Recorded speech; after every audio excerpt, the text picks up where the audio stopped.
Alright guys, so Project Resuwrektion is wrapped up. We got the transmission fixed from that stripped out nylon gear that was in there. Got full metal gears in there and new transmission case. That other one was just getting kind of beat up and the screws weren't grabbing super great anymore. So I went ahead and replaced the case halves and fixed the strip gear inside. Got the body painted, and I went with, so there's multiple variations of paint out there. Typically, I like the Tamiya paints. Problem with Tamiya paints is there's so little in the can. There's 100 milliliters. The new Traxxas ones came out and are 150 milliliters and roughly the same price.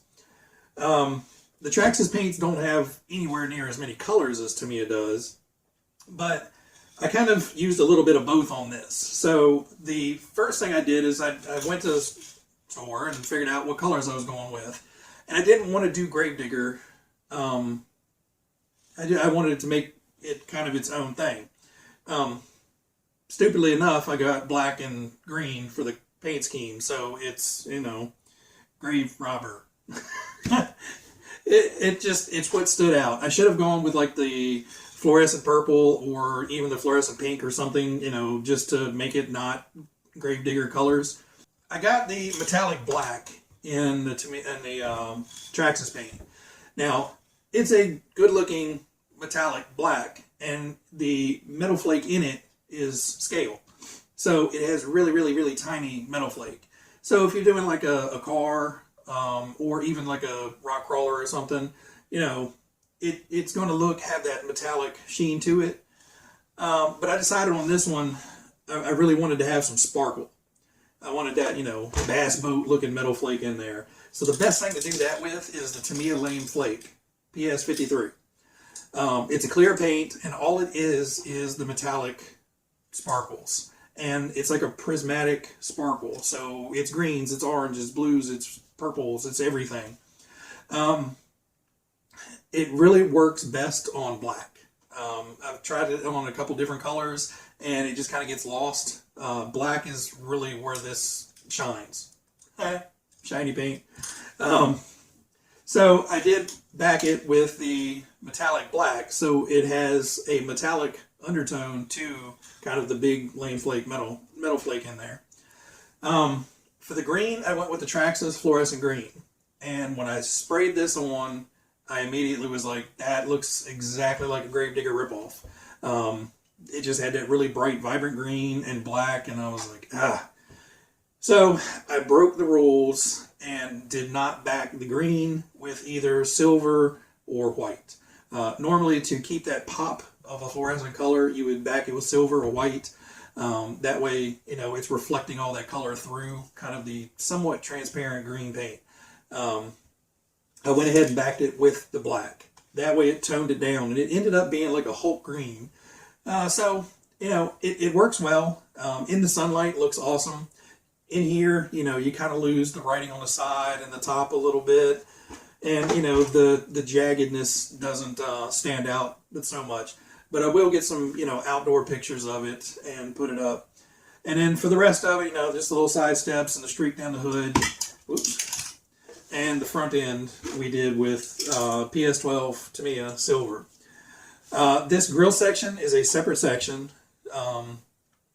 Now, what I did is I used some of the Tamiya double-sided tape, the real thin stuff, and stuck it on there.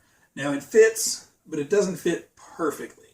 So what I ended up doing was taking some tiny little screws from one of my leftover low-C Mini T conversions. Found out where I was going to put the screws, drilled holes through the grill section. So I got one in the corner and then 4 in the middles and one back over in this corner. And I did that first in the grill and made it so the hole was just big enough that the screw just slid right through. I didn't want it to thread into this. And then I stuck it on with that double-sided tape, and I found another teeny tiny drill bit that allowed the screws to grip in there and, you know, really drive in tightly, and then screwed it down as well. So this should never come off. If it does, the body's probably going to get completely trashed if that grill comes off. So I think at this point, the only thing is to go outside, stick a battery in it, cross our fingers, and hope it doesn't blow up something else this time. But anyway, at least it'll look good doing it this time. All right, let's take it out.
So we're back.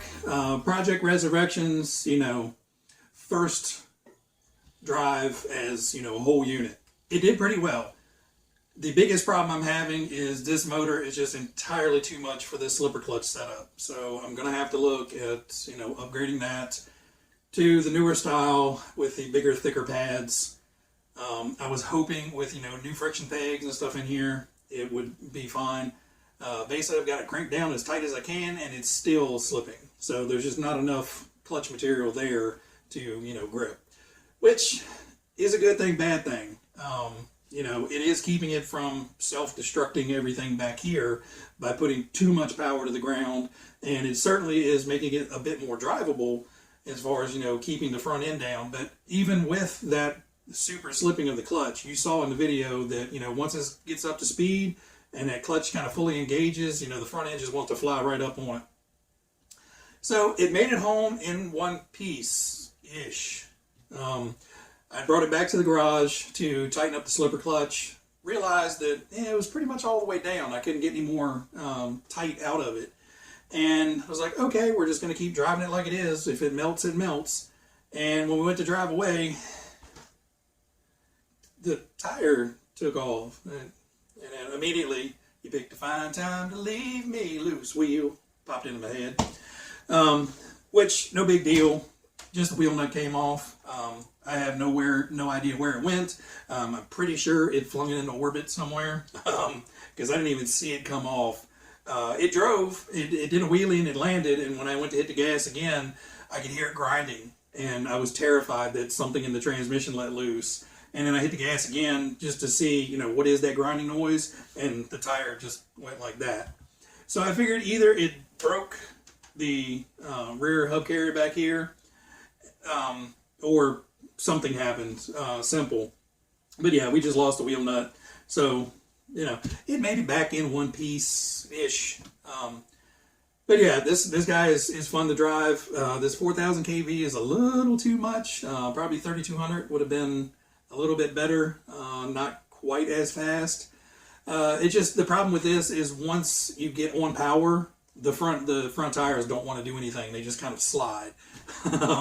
Not a whole lot of weight on the front end. So I may have to put, you know, a few ounces of lead up front, use some tire weights or something to, you know, help put that front end down. But the problem with that is, you know, the body is already really close to the tires, and I'm sure you heard it grind a couple times in there if it landed. So, you know, I kind of want to keep the front end up as high as I can. But, you know, with any, you know, kind of homemade, custom built RC car, it's not really homemade, but you know what I mean. You're going to have little quirks to work out, and I can notch the fenders a little bit more if I wanted to. But for right now, I'm happy with the way it is. Just got to get that slipper clutch fixed, and then hopefully take it back out and not break anything else. Technically, nothing broke. We just lost a part. Anyway, guys, I know this video was long. I hope everybody made it to the end, at least to see the running video. But like I say, everybody out there, be happy, be healthy, be safe, and this will show up sometime in the near future, hopefully, with a new slipper clutch, and we'll see what we can blow up next time. All right, guys. See ya.